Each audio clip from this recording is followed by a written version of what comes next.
Hello, and welcome to episode 504 of the Unauthorized History of the Pacific War podcast. My name is Seth Paridon, historian and deputy director. And with me, there he is, from is my co-host, historian and author extraordinaire, Jon Parshall. How are you, John? I am doing great. Nice to be here again. Here we are. Absolutely. So this is going to be something new that we're trying. We've alluded to it. Well, we didn't allude to it. We said we were going to do this at the end of last season. We're going to go through some archival footage. So just to put everything out in the open, this is the first time that either John or I have been at the controls of this here platform, which is StreamYard. So I'm sure we're going to screw something up. But hopefully if I edit it well enough, you'll never know. Exactly. Yeah.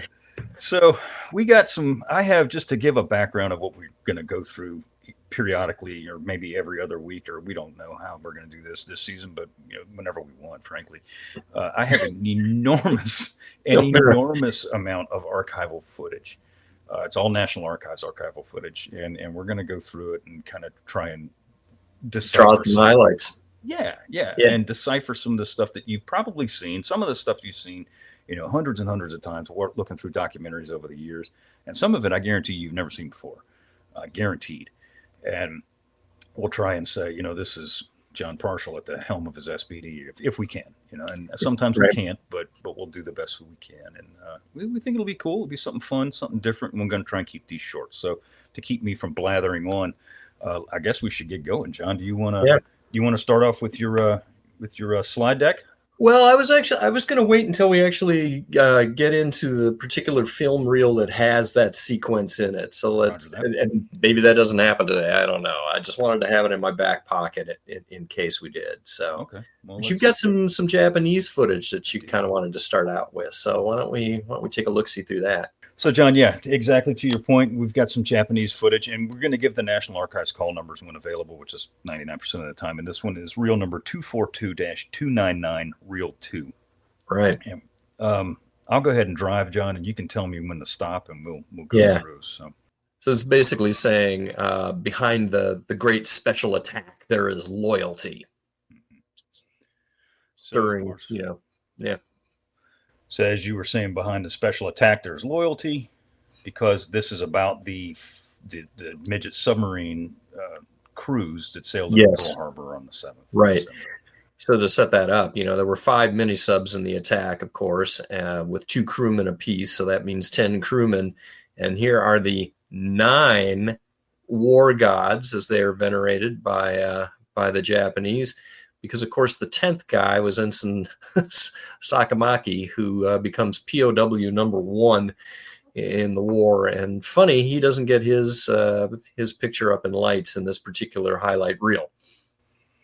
He does not. And I remember reading, we've mentioned, the poetic tool Ugaki many a time, and he venerates these guys in his diary. He venerates them to pretty much, sainthood, if you will, if you're a Catholic. And exactly right. He does not mention Sakamaki as Sakamaki. Yeah. So yes, these are the 9 gentlemen who lost their lives on board those 5 mini subs that tried sneaking into Pearl Harbor. And after we get done with their pictures, we are going to move into, we can skip through them. Can't read that. I do see the kanji for map down there, but let's just say the Google Translate on your phone won't necessarily deal with handwritten Japanese. So can we decipher this material here? Sure can.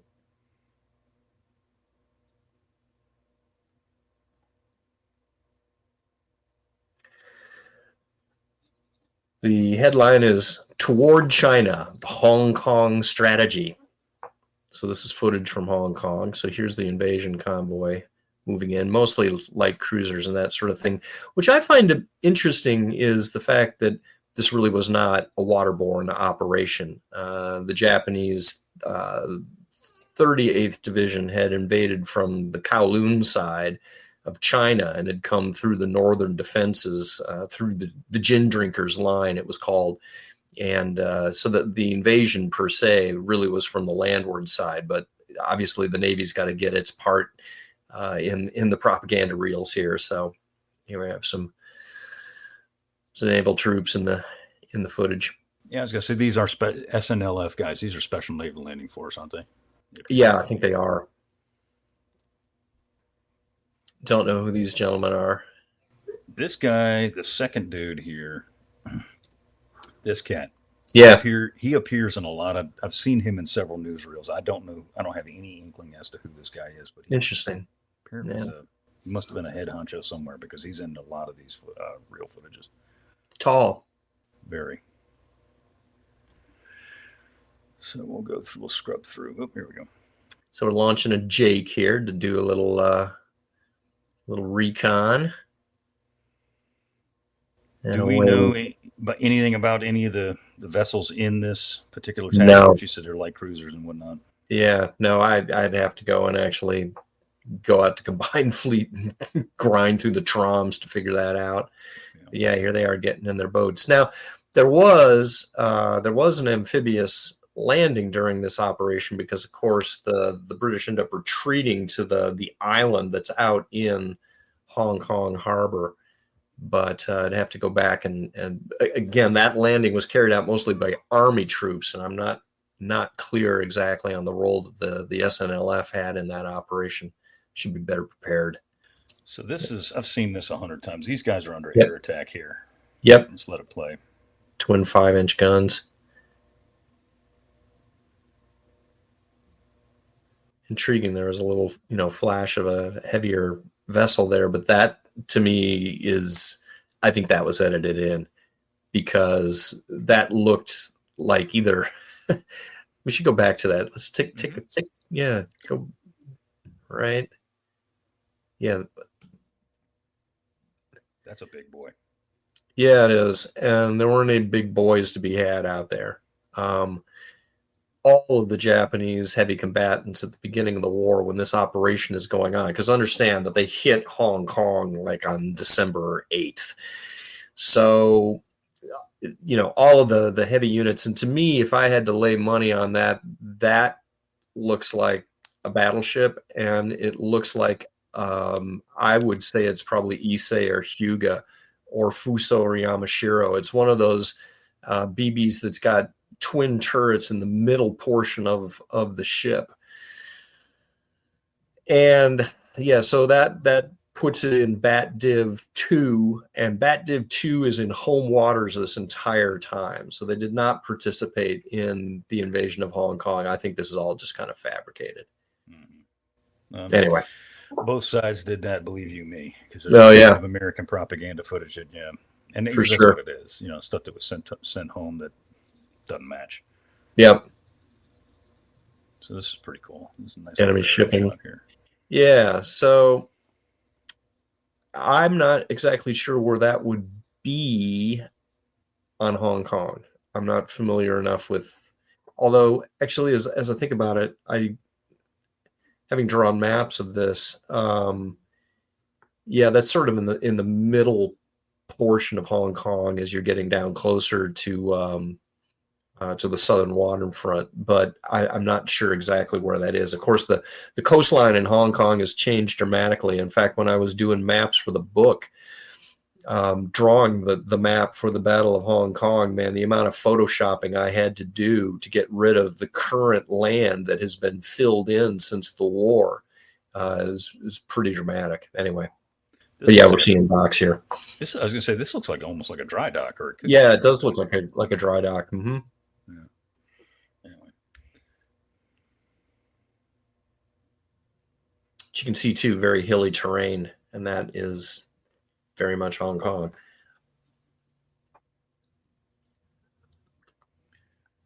Something's on fire. They're burning. Something's on fire. Out there. Yeah, and a lot of the footage that you see coming out of Hong Kong as well does have this. I mean, it was an infantry action, and there are a lot of pictures of buildings on fire and whatnot. Japanese troops moving under fire, into fire. Yeah, so here we go with some of the combat footage that may or may not be staged. You never know. But here we are down on the docks. I would judge that that's a 37 millimeter gun that they're using there. That looks staged, but dramatic. This too. Yeah, I love that. Babcock and Wilcox, isn't that Yep. a crane of some sort? Mm-hmm. Yeah, 95% of combat footage, honestly, combat footage is Right. staged. Yeah, it Yeah. really is. Yeah, here we go. Like I say, a lot of smoky shots. Conveniently have your Japanese flag on your rifle.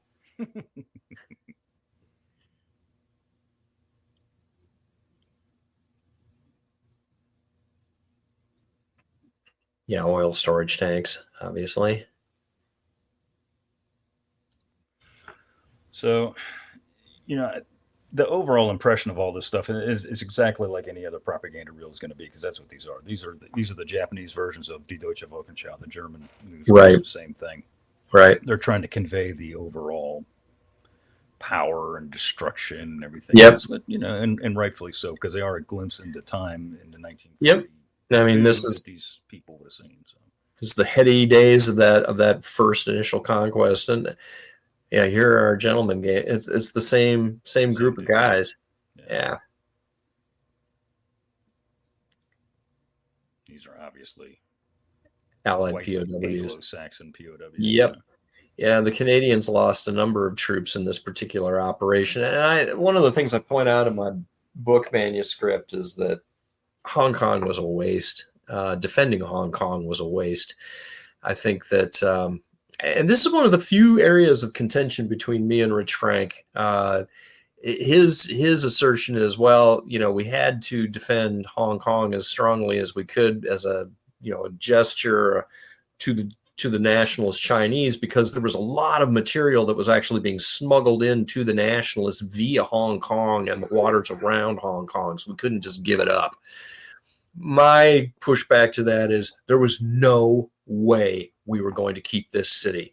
And so I'm very much in the H.P. Wilmot camp, which is all that was required here was a company bugler, and a suave governor general with, a stiff upper lip and a double-barreled name and a pin from one of the lesser public schools to, run the flag down and give it up, because we lose the better part of it's a couple of brigades that get lost here. And when you think about what we might have been able to do with an extra 7,000-8,000 troops in a place like Malaya or Burma, these troops might have actually had a material impact on those campaigns, which were vastly more important to the outcome of that initial series of defenses on the Allied part, rather than trying to hold on to Hong Kong, which everybody knew could not be defended.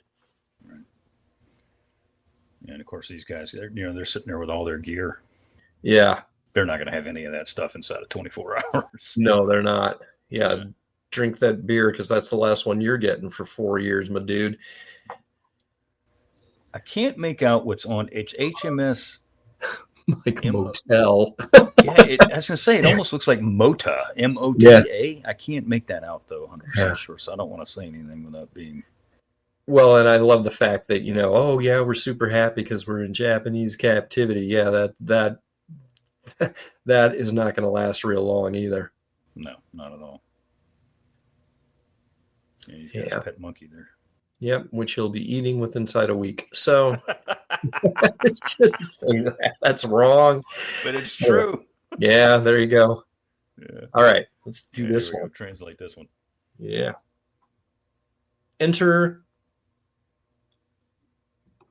Oh, this is the entrance ceremony. So now we're going to do a military parade through Hong Kong. So, here's sort of a preview of what we're going to do to the Japanese in 4 years. They're doing a flyover over Hong Kong to demonstrate, who's the winner and who's the loser. So here we have Japanese aircraft coming over in beautiful Vics of 3, as they are wont. These are Vals, I believe. And here comes the military parade. Here comes the parade. Yeah.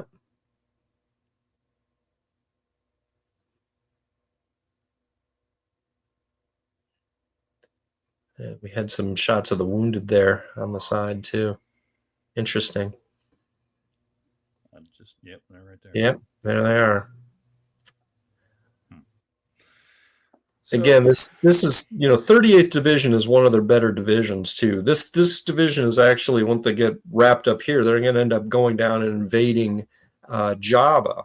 So the logistical timetable for this first phase offensive is incredibly tight. So you have 38th Division that's going to be going down to Java. You have 48th Division up in the Philippines, which is Hama's best division. As soon as they capture Manila, they're going to strip that division away and do the same thing, load them on ships and start moving them south. So there were divisions here that were being used for multiple invasions as this sort of sequential offensive unrolls on its way down towards Java. All right, here we go. All right, so this next reel we're going to look at is 242 MID 290. This is an actual film that was obviously produced by the Japanese. It was captured by, no duh, here you see it right here pretty clearly, the OSS, and they dubbed it 290. So that's how narrow reels are, and that's a lot of their archival imagery is too. You can tell who did it and where it came from by the prefix. 242 MIDs always captured material, 428 NPCs, U.S. Navy, all that kind of good stuff. Interesting. Okay, I didn't know that. 111 ADCs, United States Army, 27 Rs, Marine Corps. It goes on and on and on and on. Wow. Yeah, let's. So this basically says movie distribution by the corporate movie distribution company, or something to that effect. It's You see, the CBS News of Japan. So yeah, news pretty much. is essentially what it is. That's it.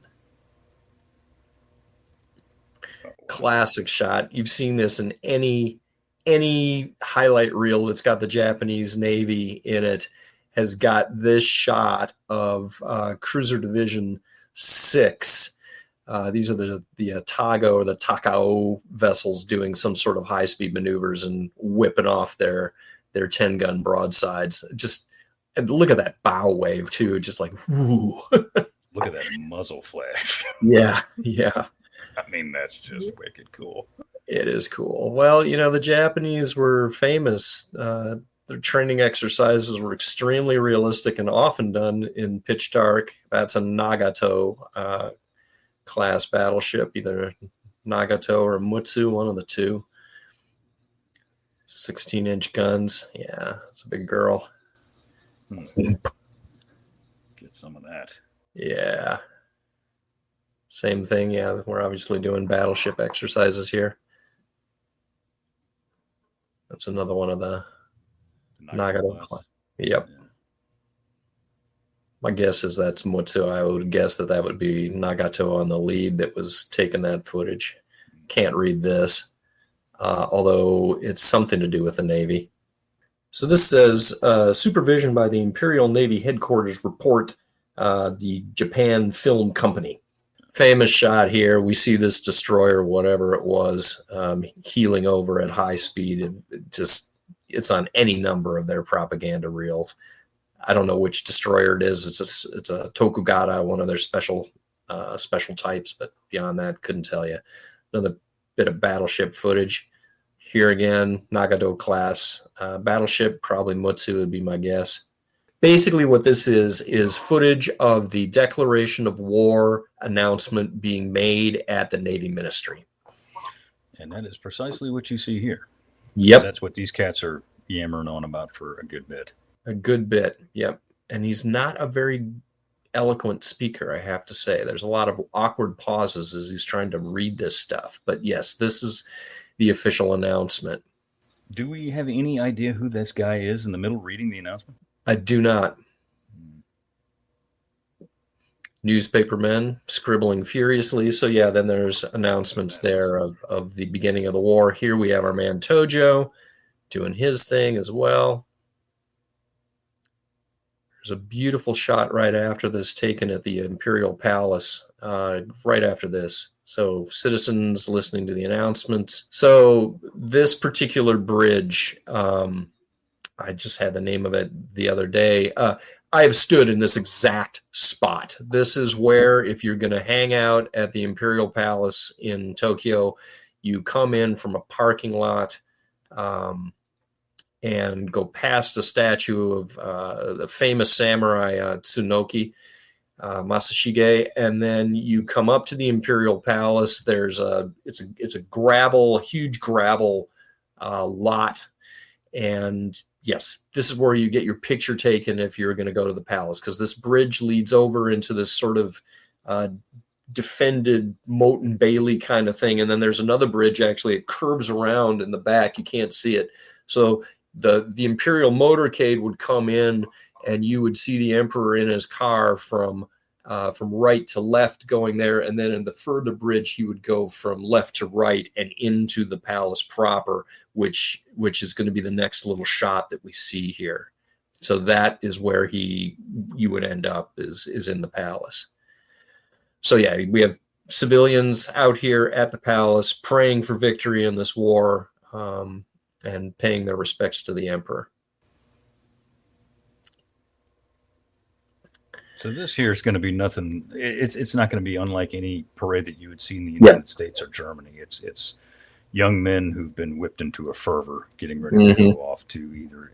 And these guys are in the service. These guys look like Navy. Yeah. And the palace is right there. Palace is right there. Yep. Yeah. A little diagram here of all the various attack vectors that are radiating out. Yep. Hawaii and Wake and Midway, and Midway is the top right one. Then the Hawaiian Islands. Wake Island is going to be the third one. I'm guessing that's got to be Guam. That's going to be Guam. Yeah. That's going to be Guam. Then the Philippines. And then obviously pointing towards Singapore and Malaya, Hong Kong as well. Famous footage here.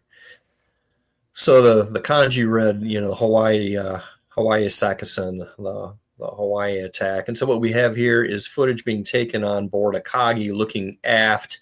You can see we're in very heavy seas. So we have Kaga behind us, and then it's Zuikaku in the rear of this column.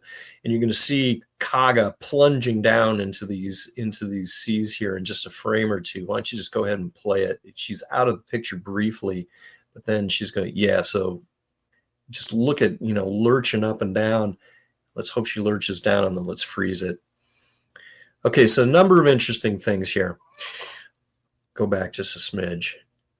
Yeah.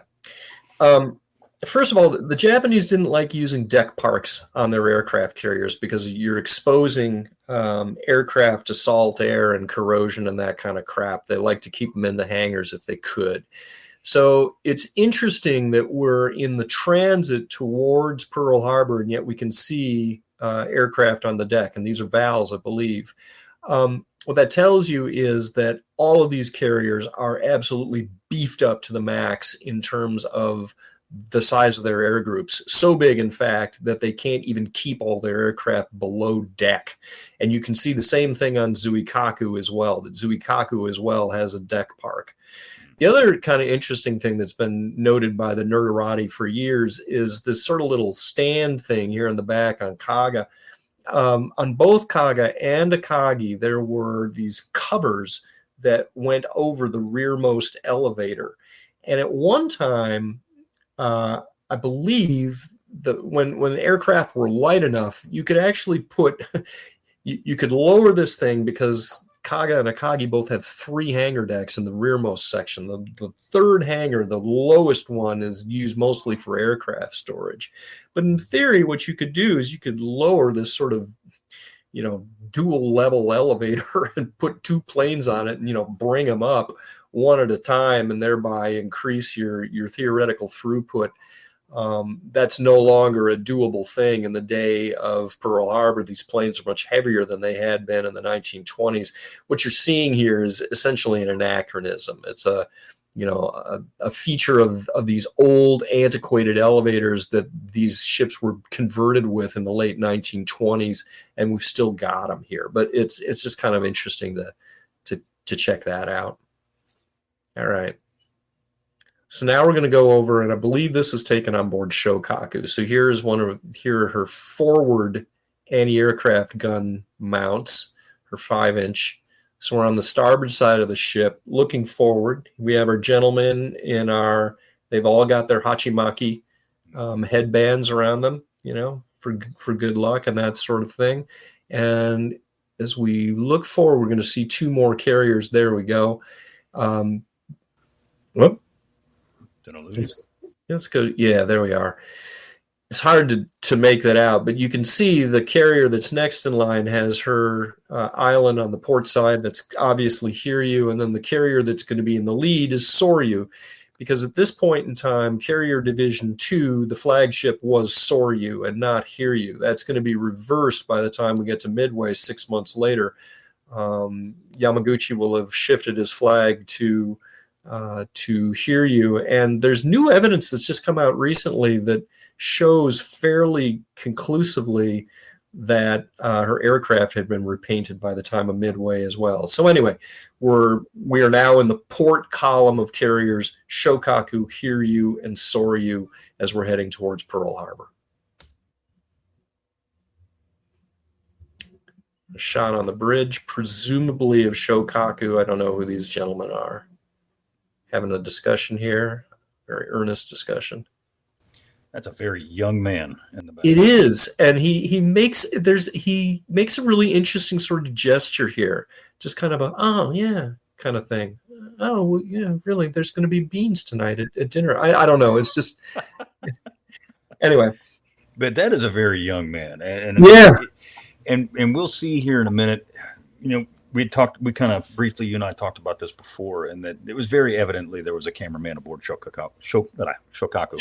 Yep. And we'll be able to tell that here in a minute definitively. But you think that the other cameraman was on Akagi? Is that what you were saying? Yeah, that's what I think. Because there's a number of there's still photographs too that were taken before the battle. I mean, the famous shot of the torpedoes on her flight deck, which had just shown up, like that day as they were getting ready.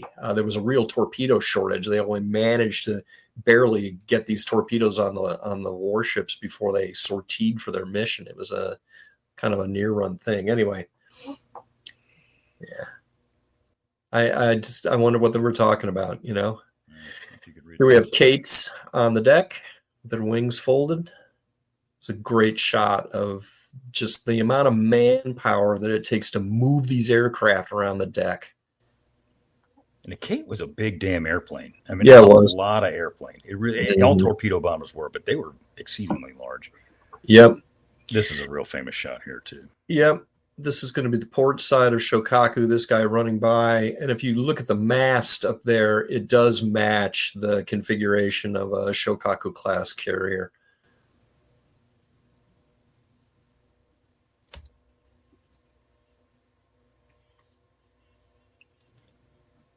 Airman being briefed, getting ready to take off. So I did a little digging into this one myself here yesterday. Yeah. And what essentially is, okay, so this guy right here is the captain of Shokaku. That is Jojima Takatsugu. Right. He is Shokaku's captain. He is her skipper. He was given command of her in like November of 1941. So he's relatively new to this. Yeah, well, but Shokaku just gets commissioned, in October or something, or September. So yeah, she's brand spanking new. Yeah, and previously this cat was XO of Hiryu and Hosho. Actually. Oh, okay. Yeah, he served so as an experienced air guy for sure. Yeah. And you can see the blackboard that is on the side of Shokaku's bridge here that's being used to deliver the briefing. This guy actually, Jojima, becomes a rear admiral. He stays in command of Shokaku, obviously through Pearl Harbor, and all the way through the Battle of Coral Sea, when she just takes an absolute pounding at Coral Sea. And of course, he's the guy that makes the call that says, hey, we need to get the hell out of here and we need to go back to Japan or we're going to sink. Yeah. So he's the guy that brings her back home for repairs. And once he gets there, he's relieved, not for cause, but he's promoted. He's promoted to, he winds up making rear admiral. I really went into this guy as much as I could, which was, a limited amount. He actually survived the war. Oh, wow. Yeah, he died in 1967. So. Okay. Yeah, well, Shokaku, that was a pretty harrowing trip back to the home islands after Coral Sea. She was not seaworthy. She damn near sank. She was shipping all sorts of water across her bow that was coming in, and they were booting this bucket to make it home, because there was a gauntlet of submarines that they had to kind of run past, and there were a couple of uncomfortable encounters with those subs as well. So anyway, yeah, he's a pretty cool dude. Yeah, it's a great shot. What this is, I mean, this is the orders of the day. This is This is actually the orders from Yamamoto, the commander of Combined Fleet. Kokaku Koga here, the conquests in full swing, blah blah blah blah blah. So my guess is that we're looking here at Yamamoto's orders for the fleet.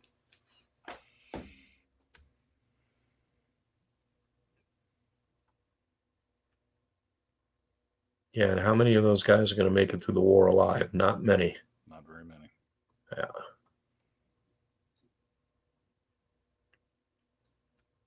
Yep, that's Shokaku again. Classic shot here. Classic shot, and gives you a sense too for the Shokakus really were just great ships, just big. Look at this flight deck. It's an impressive piece of real estate. And this is a classic Japanese deck package. You've got your fighters at the front, and then the attack planes after that. This is going to be their full squadron of Kates that's getting ready to go off here. So, just classic deck package. About 24 to 27 planes, a little more in this case, but a group that they can get off very, very quickly. They could launch this whole thing in 10 minutes flat. What's interesting is that you see these Kates, you see these Kates back here, and of course you got the A6M right here, which means one would think that the majority of the fighters are already gone.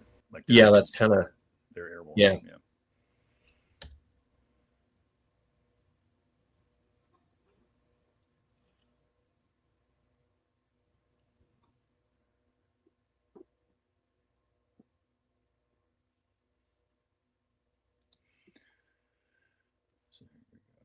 Right, so you can see the loadout on this thing is smaller GP bombs, and so that makes sense, because Shokaku's group is not going after the anchorage; they're going after other targets.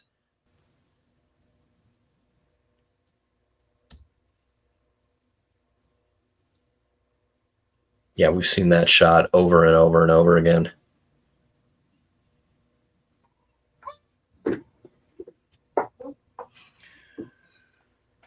Now, here we got some torpedo-laden Kates here. These are different parts.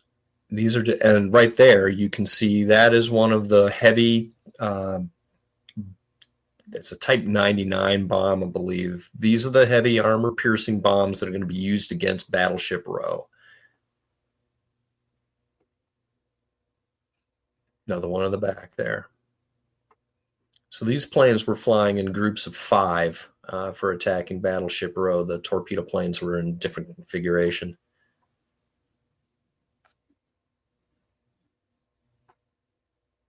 Same thing here. Yep, more of those heavy armor-piercing bombs. Classic shot of the sun rising as they're coming in. And here we are over. Yep, they're coming in over Oahu right now. Yep.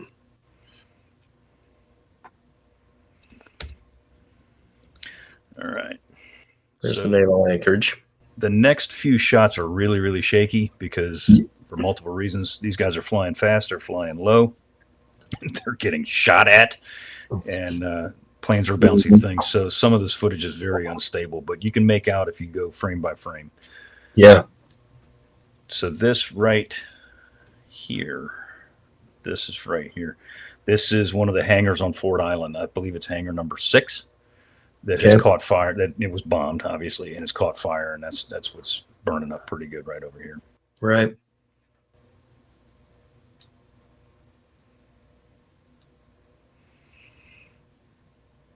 Now we'll have to go slow through here because some of these shots you can actually, let me see. So as this is going down, the torpedo attack is occurring on Battleship Row. And I say that because occasionally you see water spouts. There's one right there. Yep. So this is looking on the other side of Ford Island. This is where the USS Utah is, or actually Utah is Yep. over here. And this is Battleship Row is going to be right on the other side of here. Yep. Yeah. And there's some. Yep. Right. Okay, so what? I'm sorry, I was mistaken. This is where Utah is. This is Battleship Row over here. Okay. So what I was able to decipher is that this plume right here is either Helena taking a torpedo or Utah taking a torpedo, because they were real close together. Right. This right here is West Virginia taking a torpedo, and this right here is Oklahoma taking a torpedo. Okay. So this is right around 0800 then, 0803 or something like that. Yeah. Yeah. This is right near the beginning. So again, we'll just back it up so you can see the formation of these plumes. It starts right here. Right. Boom, boom. Here's one just already went. This one went off. This one, and this one. Boom. Oh, another one right there. Yeah. Yeah. Right. And there they go. Boom. I mean, look how high that is. Good gravy. Good Lord. Yeah. Hundreds of feet. Woof. That's amazing. Yeah. Here's what's left of these things coming down now. Yep. If not more strikes, it could very well be more strikes too. Right. Torpedo strikes.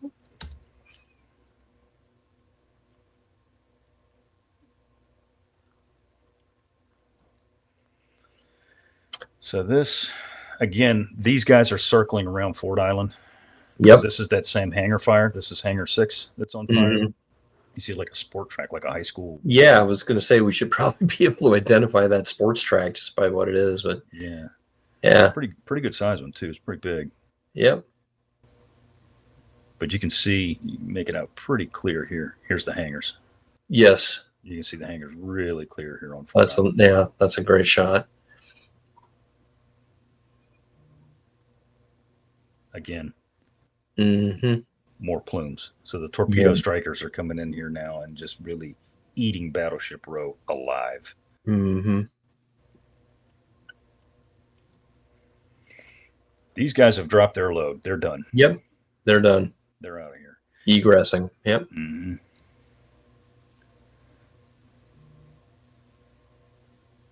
So this is, goodness gracious, that's Awa mooring field, isn't it? It is Eva Moormast, yes. Eva it is. Moormast, yep. Which is down in the sort of the southwest corner of the island. But yeah, it definitely got worked over too. Yeah, it's the only major airfield in the classic X configuration that's on the island at this time, anyway. There's Ford Island. This is Kaneohe. Oh, it's Kaneohe. It's Kaneohe, yeah. My bad. This is Kaneohe. This is VP 17's PBYs, I believe. Okay. And they're getting chewed up. And if you watch it, this is Shokaku and Zuikaku's planes that are doing this. Which would make perfect sense. If you got a cameraman aboard Shokaku, this is more likely her aircraft that are doing this damage. Yeah, boom is right. Look at that. Right there. Yep. Boom. Yep. Boom so again. What we're gonna yeah, buddy. So what we're gonna do when we do this again, we're gonna go through some of John Ford's footage that he shot of this site afterwards, and you'll see some of the PBYs and the damage that they were sustaining. Let's just go back one more time. All right. So you were saying, John, that these guys they're coming here to knock out these search aircraft, right? That's right. Yeah, that was again, if you look at a breakdown of the number of sorties that the Japanese launched during this operation as a whole, half of the aircraft that the Japanese are using are being used for air superiority roles. They are being used to knock out American airfields and to go after American aircraft that are on the ground, because the Japanese are extremely concerned that they don't want our organic air power on Oahu reaching out and touching their aircraft carriers. And to me, that's one of the things that makes this operation just so significant in naval history. I mean, a lot of people look at Taranto and they're like, oh, well, that gave the Japanese the idea to do this. And I'm like, well, yes, and Taranto was a very successful operation, but it was 24 aircraft being launched at night by a single aircraft carrier, which knew that it had to do a hit and run and get out of there because it could not survive in the threat environment that was going to be prevalent the next morning, right? Pearl Harbor, man, is just an entirely different animal. I mean, we're coming across the ocean, 3,000 miles. We're bringing 400 plus aircraft on 6 flight decks. And not only are we going to attack the naval anchorage, we're going to shut down every single airfield on this island simultaneously. We are the threat environment, right? So it's an incredibly ambitious plan. And again, the ability for this task force to simultaneously do all these things, imperfectly it is true, really sort of presages what we're going to be seeing in the Battle of Philippine Sea when Spruance and Mitscher are able to not only fight the biggest carrier battle in history, but also suppress the air power on 4 Japanese islands simultaneously. That's, that is a true carrier task force. This is the first essay in the craft, if you will, but it's an incredibly impressive operation for the fact that the Japanese do suppress all the airfields on Oahu. They really do. I mean, we get, obviously we get a handful of aircraft up in the air. Yeah. But nothing that's going to do any damage. And they didn't just go to Kaneohe because it was an airfield. They went to Kaneohe to knock out these PBYs, and that's why sortie assets. At this, yeah, exactly. That's why right. I paused it here is because you see this guy here, he's in the water, burning and this guy here looks like he's broken in half, but it might just be the film. Regardless, right? They were going out there to take those PB1 because they knew exactly what they were. They knew exactly what they could do and their range, and they were going out there to knock those suckers out so they couldn't find Kido Butai. So, if and when there were any American carrier task forces in the area, and of course they were, they couldn't, relay that information. Couldn't relay it. Exactly. So now we're going to switch over to some of the American footage, yeah? Yeah. We're going to switch over to the U.S. footage, and there's quite a bit of it, obviously. So we're going to go through this first one because it's probably the most famous for a multitude of bad reasons for Pearl Harbor from the American aspect. Yeah. It's 428 NPC 1730. This footage was shot from the deck of the USS Solace. Yep.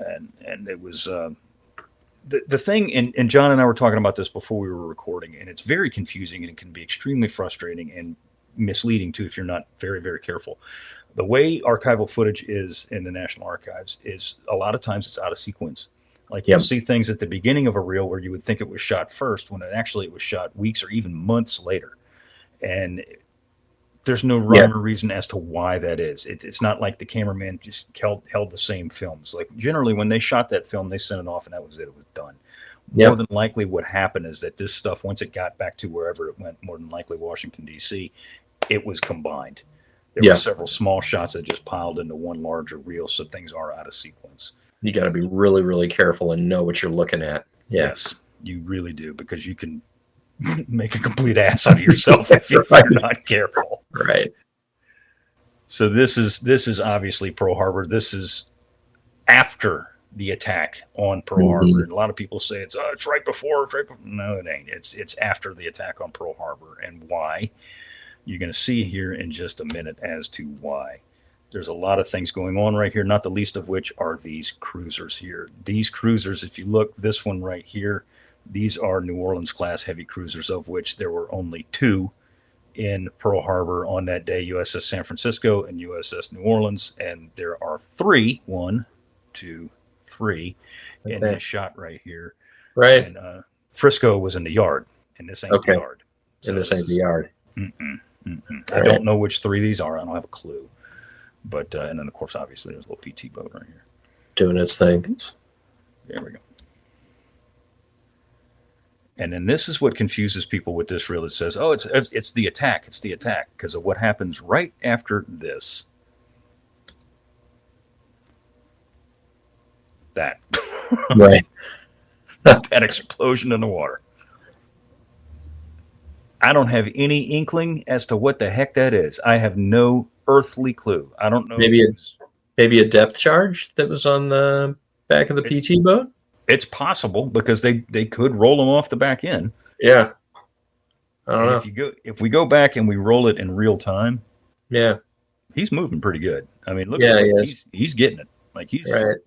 he's not farting around. He's moving. Well, I don't want to be there if I rolled something off the back of my. No, but boom. That's the only thing I could think is it could be a depth charge. Yeah. Yeah, that'd be my guess. Anyway.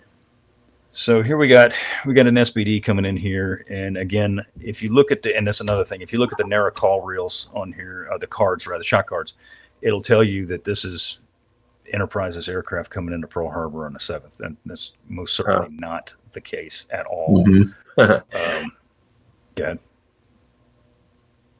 So if you look here, they're coming in. They're in the landing pattern for sure, and it's kind of hard to see on the tail. I can't really tell if the red and white stripes are there. Mm-hmm. That would indicate, Plus, they would be getting shot at if this were actually on the 7th, because, yeah, that was unfortunate. We lost some guys. Yeah. What I believe this to be, and we'll be able to confirm this when we do another reel later on, is this is Enterprise's Bombing Squadron 6, which obviously did fly into Pearl Harbor on the 7th, but this ain't the 7th. This is March of 1942. Here comes a Wildcat. It's an F4F right there. Mm-hmm. And these guys are all in the landing pattern. And I'm speeding this up. It's not quite actually that fast. And the reason I say it's March 1942 is because of this lady right here. Right. That's Lex. That's USS Lexington. That's CV2. Yeah. And we have some color footage that we're going to show on another time we do these little dives of Lexington at this very exact same time period. Yeah. So this is definitely late March, very, very early April 1942. This is after her hit and run raids. This is obviously before Coral Sea. Yeah. And of course, Lex is in there getting her 8-inch guns yanked off of her deck. Right. And that's the last time she'll be in port. That is. It is indeed. All right. So this right here, that is Nevada. Mm-hmm. That is USS Nevada. You can tell from the false bow wave. Yes. And this is also where I'm going to say things. This isn't the 7th of December. People always say this is her sortieing. Again, as you just said, John, there's no flak. There's no fire. There's no smoke. This is most certainly not. I am firmly in belief this is either the 5th or the 6th because they rolled in there. I can't remember when Nevada got there, but this is literally a day or two before the attack on. Mm-hmm. And you can also see she's definitely not under fire because her crew's out there in whites. Right. Yes. She's not taking any fire. On the rear deck as well. Okay, now we're on December 7th. So this footage, this is taken by a cameraman, a guy named Eric Hackinson. Mm-hmm. And this is the most famous bit of footage from the entire attack. 2 things to point out here before you go. 3 things, really. 1, Hackinson was an Army doctor who was on the Solace, and the Solace was a hospital ship. So yes, he's Army, but it makes perfect sense that the doctor is on a hospital ship. 2, this is well into the attack. And yes, this is most certainly USS Arizona. You can see, Yep, that's Oklahoma in the process of rolling over. Actually, I think that's West Virginia. You think it's Weavy? Mm-hmm. Okay. I think it's Weavy because she's heeling over, and people are going to say, well, she's heeling over to the wrong side. No, she's not, because this footage, as you're looking at it now, is actually flopped. It's reversed. It's mirror image. Backwards. Exactly. Yep. It's bass backward. And that's how it is in the archives, but that's not how it was shot. So if you look at it the other way around. Which I will. Yeah, you're going to show that in just a second. But you can see that cage mast right there. Yeah. She's heeling over. That's got to be Weavy. Okay. Right, so we're going to go through this quick, and then I'm going to stop it, and we'll go frame by frame, and then I'll turn it over to you. Yeah. Boom. Good Lord. Yeah, the finger also pointing up at the formation of Japanese planes that are parading overhead. But yeah, here is the kinetic deconstruction of Arizona. Right there. Yep. So this was... Go ahead. You were going to say something? No, I was thinking of putting up. I've gotten individual stills of this from Mike Wenger. He was kind enough to provide them for me. And if you go through frame by frame, which I'd like to, at this juncture, you can see some really interesting things. Of course, there were years and years and years. Everybody said that Arizona took a bomb through the smokestack through her funnel, and obviously this proves otherwise. I mean, it's their forward magazine detonating right here. Yeah. Yep. All right. Jesus. Yeah, and some of the debris coming out of the front there and being projected out. Yikes. All right. So let me and then just the enormous fire. That's what happens when you detonate 600 plus tons of cordite in your forward magazines. Okay, so this is footage taken, projected correctly. This is actually the view that Hackinson would have had from the Solace, with the bow of Arizona towards the right end of the frame, and again, WWII kind of heeling over there. I don't know. Can you see my cursor, Seth? I cannot. Okay. It's hard to make out, but right off the bow of the Arizona, you can see this sort of wispy little white plume that is right over the water. It's basically right under the cage mast of WWII. It's sort of canted up a little bit to the right. Do you see that?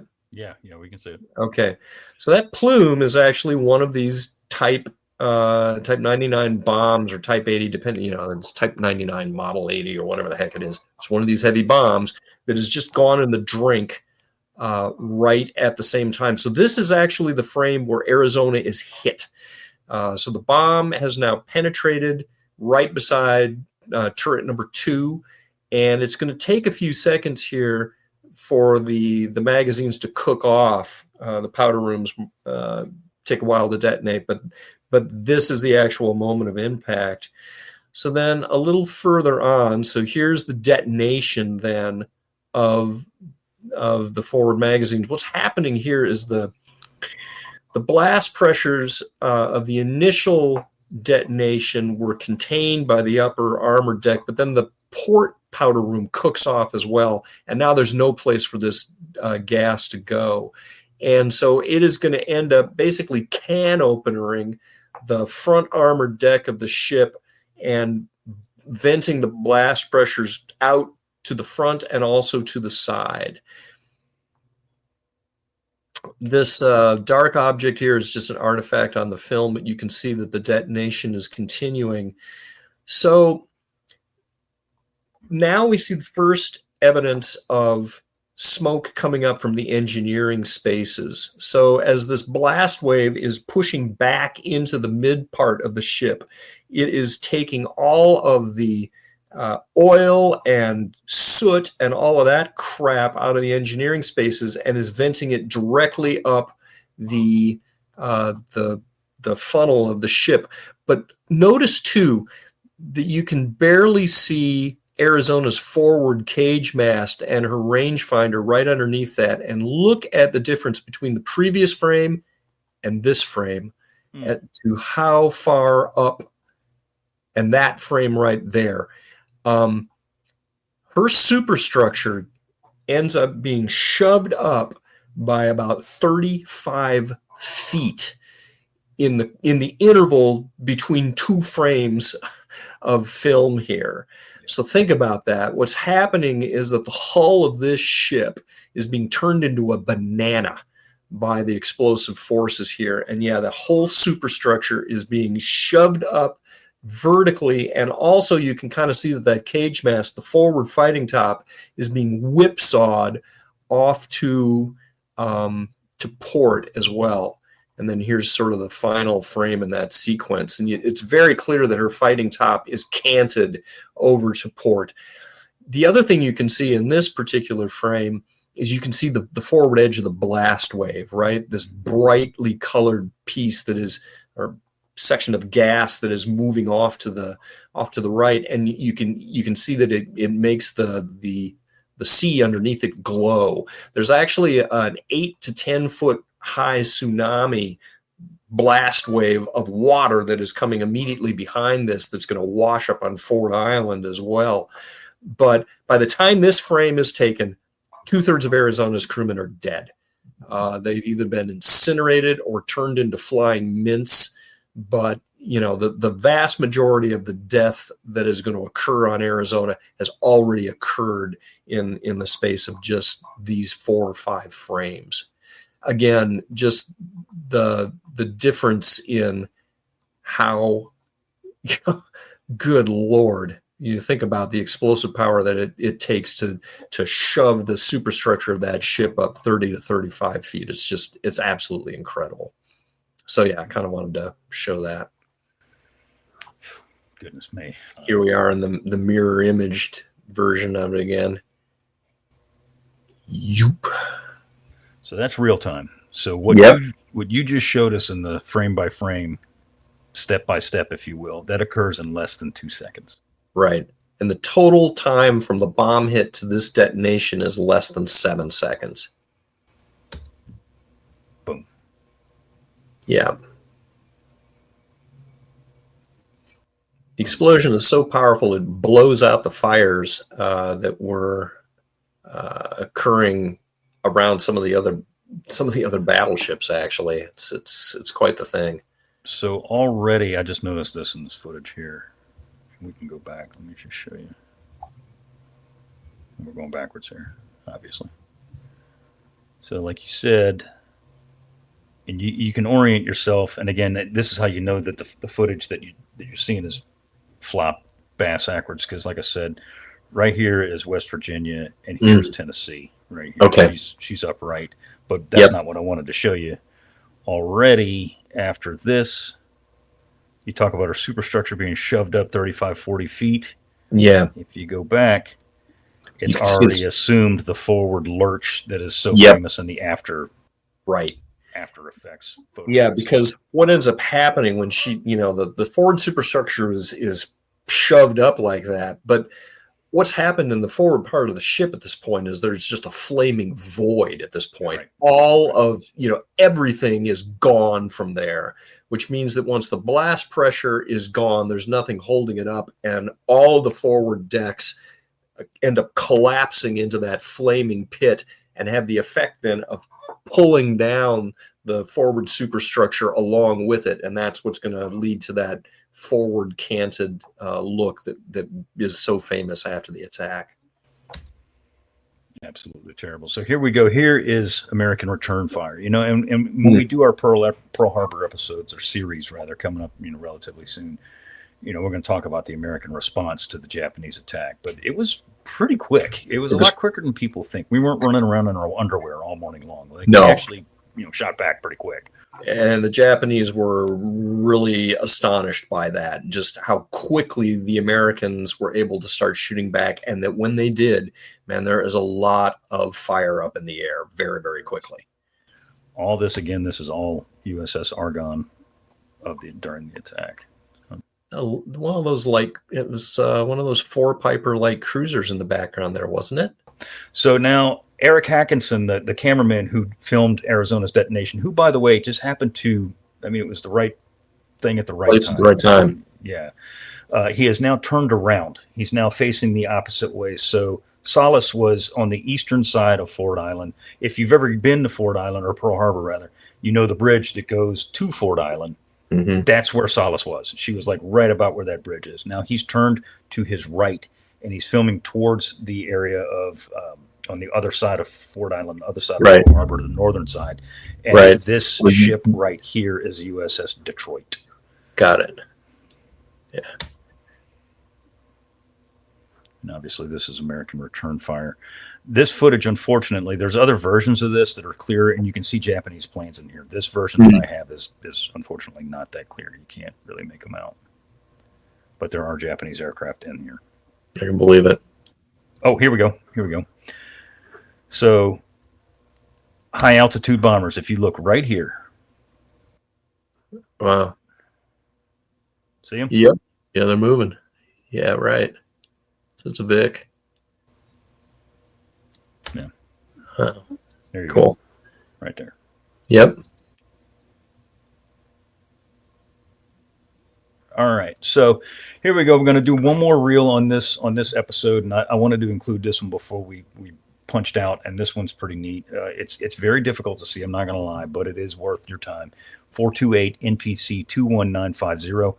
It was shot aboard the USS Argonne, and the USS Argonne, of course, is it's a service ship, if nothing else. It's not necessarily a warship per se. And Argonne, of course, is famous, or rather infamous, in Guadalcanal annals because that's Gormley's flagship in California during the campaign. But she is here in Pearl Harbor as well. And here's this girl. I don't know who the heck she is, but she is in every one of these reels. There she is. Interesting. I don't know with the Kodak logo too. Yeah, I don't know if she was like family or something. All right. So again, I apologize for the quality of the film, but I didn't shoot it, and it's 86 years old, so bear with me. What we're looking at here, this is USS California. Okay. Yeah, this is California, and you can tell that the cameraman, and I do not know who he was, on Argonne. This is right at the very beginning of the attack because nothing has happened to California as of you could noticeably see. But this is most definitely BB-54. Now we're looking here. This, again, same shot, but as I said, nothing has happened to California as of yet. Yeah. And then we move. Here's West Virginia. Yep. Here. You can see it again. Tennessee is right here. West Virginia is right here. Yeah. And Arizona's burning like a demon back here. Right. And then, again, the quality of the footage is meh. Okay, now we have shifted a little bit later. Yep. This is obviously Oklahoma. Right? Oklahoma. Yeah. And what was that next to Oklahoma? That would have been Maryland. So that's old Mary right there next to her. Yep. Maryland took several bombs, but she didn't obviously take any torpedoes because Oklahoma took all of them. Right. Well, and that's one of the points that kind of gets lost sometimes, too, is that we actually got lucky when it came to the high-level attacks, and that both Maryland and Tennessee took bomb hits from the same type of bombs that hit Arizona, but they're, defective fuses and stuff like that. They didn't end up doing to these ships what they did to Arizona, but they could have. We could have walked out with two more battleships blown to hell and gone and managed not to get that outcome. So, and we'll get to the individual intricacies of each battleship when we do our series, but that's how Mervyn Binion was killed, the captain of USS goodness gracious, West Virginia. Okay. One of those bombs ricocheted off of Tennessee and threw shrapnel all over the place and eviscerated him. Right. High-level bombs. So. Right. And this is pretty early on in the attack because you don't see anybody running around on top of Oklahoma. Yeah. And this is still, again, pretty early because West Virginia is threatening to do the exact same thing that Oklahoma did here, except her DC parties were able to counterflood and plop her down in the mud. Right. We'll go ahead. And again, this is just same shot, just further out. Yep. Anti-aircraft fire. Scan of Pearl Harbor of Fort Island. Fort Island. Here's the hangars over here. The administration buildings right here. I believe that's the tower. That is the tower. Yeah. The tower that's still there today. Of course, here's California now. And you can, if you look closely, you can see that she's starting to get a little. Yep. She's lower in the water for sure. Yeah. She's starting to plop down pretty good. That's Neosho there, isn't it? I do believe. Mm-hmm. Yep. Backing away. Smartly. Yes. Time to go. Yeah. Yeah. And then, looking back towards where Arizona is. Yeah. It's just, that's Battleship Row, just aflame. This is a pretty good sequence here. This right here is one of my very favorite ships. That's the machine gun cruiser. That is USS Helena. Yeah. We got a Japanese aircraft there. Yep. That appears to be a Val, yeah. That'd be my guess. Now this is Nevada making her sortie. Which would make sense that we're seeing Val's, again, can't make judgments regarding sequential shots like that, but the fact that there are VALs and evidence, that the VALs were doing their thing against Nevada during the second wave, which was an enormous waste. Trying to use a 250 kilogram bomb against a battleship deck armor is not a real good. That flash there, that's interesting. That's what I was going through. But you were saying that the 250 kilogram bomb against a battle wagon is not going to do a whole hell of a lot. It's not a good allocation of ordnance. Again, back to the cruiser situation. There were 4 big juicy cruisers, including 2 of those New Orleans class cruisers, were all up near the repair base, and they're all clustered around there.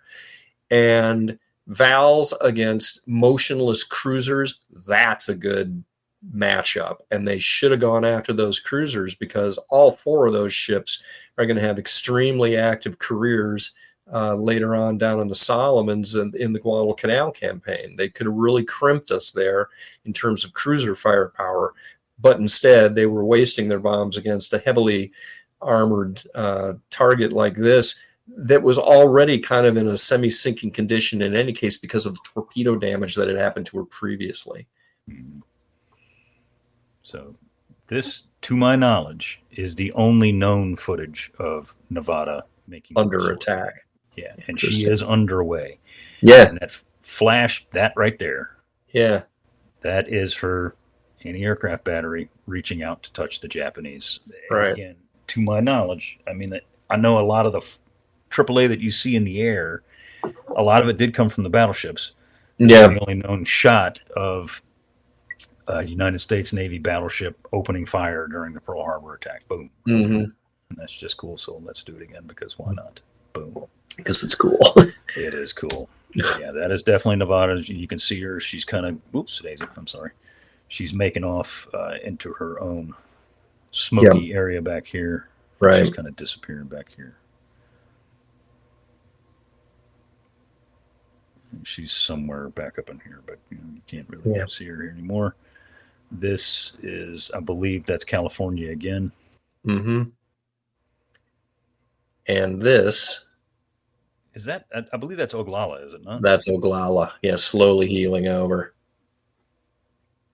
Glug. Wow. I've never seen that footage before. Which is, it's kind of strange when you look at it and you think of Oglala. First of all, Oglala was an ancient vessel. She frankly should have been somewhere in the States, but she heels over to port, which is the dock side. Right. And torpedoes that she took were on the starboard side. So it's kind of, I don't know what's going on there. I think it's just that she's so damn old she couldn't hack. And it probably just blew her clean open. Yeah. But yeah, there she goes.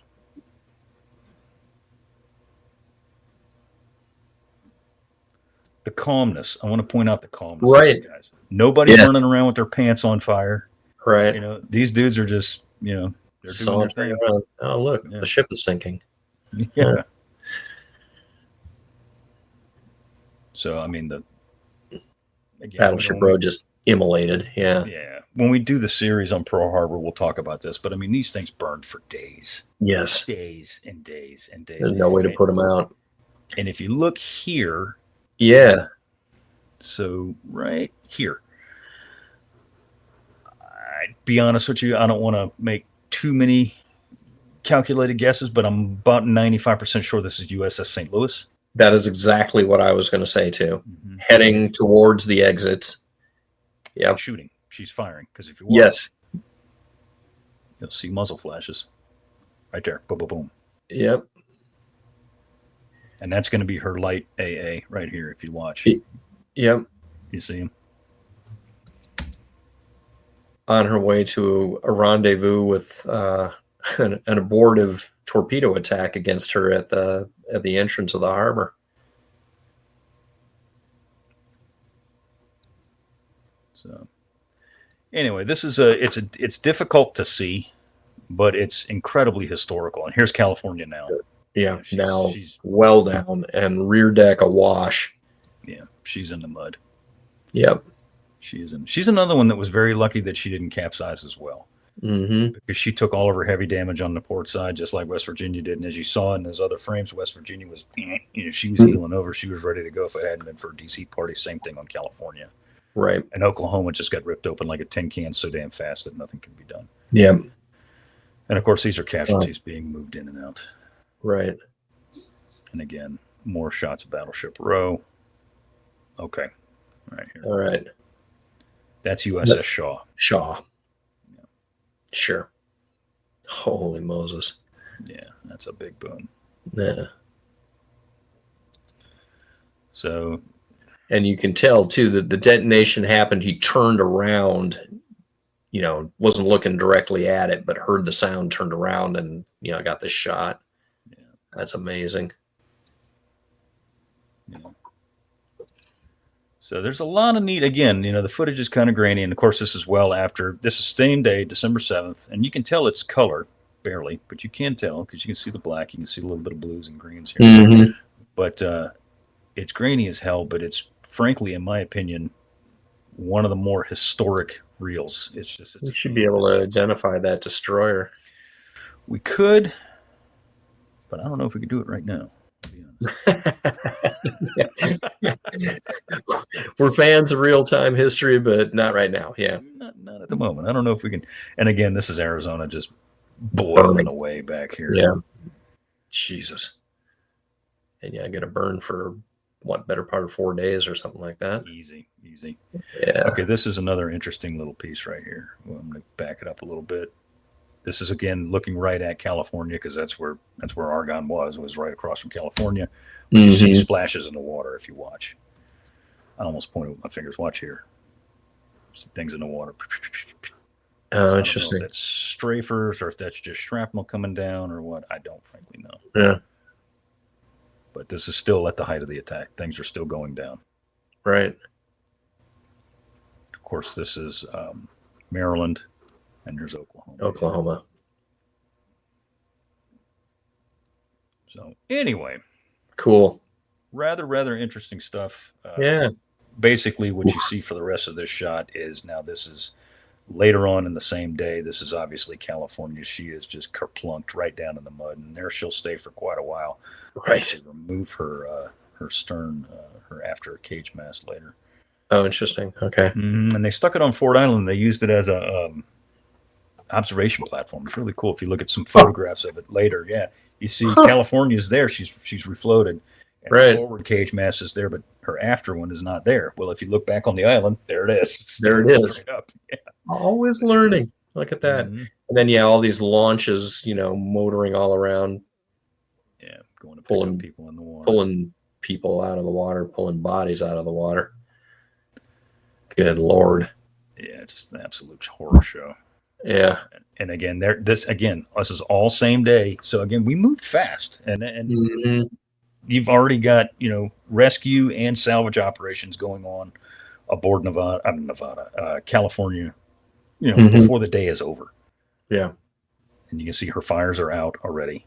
Yep. Of course, it helps when she's underwater, but still, fair. Her makes it easier. Out. Yeah. There's the tower again on Ford Island. Yeah. Poetic shot. Yep.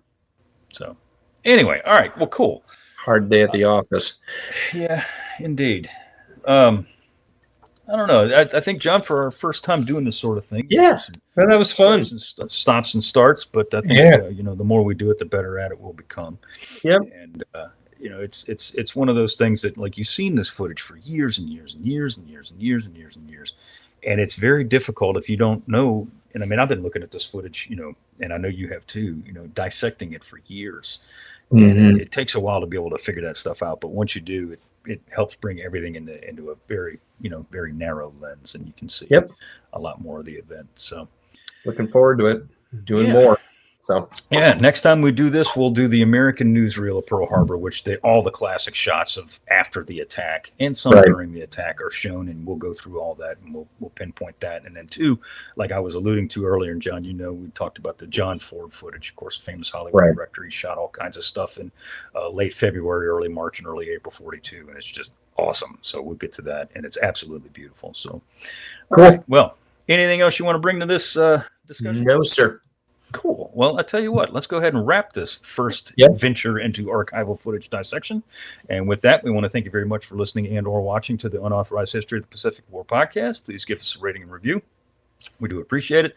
I strongly suggest, if you're listening to this, to watch it on YouTube. Otherwise, you won't know what the hell we're talking about. So, Exactly.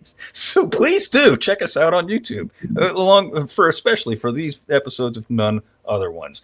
And once again, my name is Seth Paridon. I want to thank you very much for listening and or watching. John, my co-host, thank you very much for being here with me this week.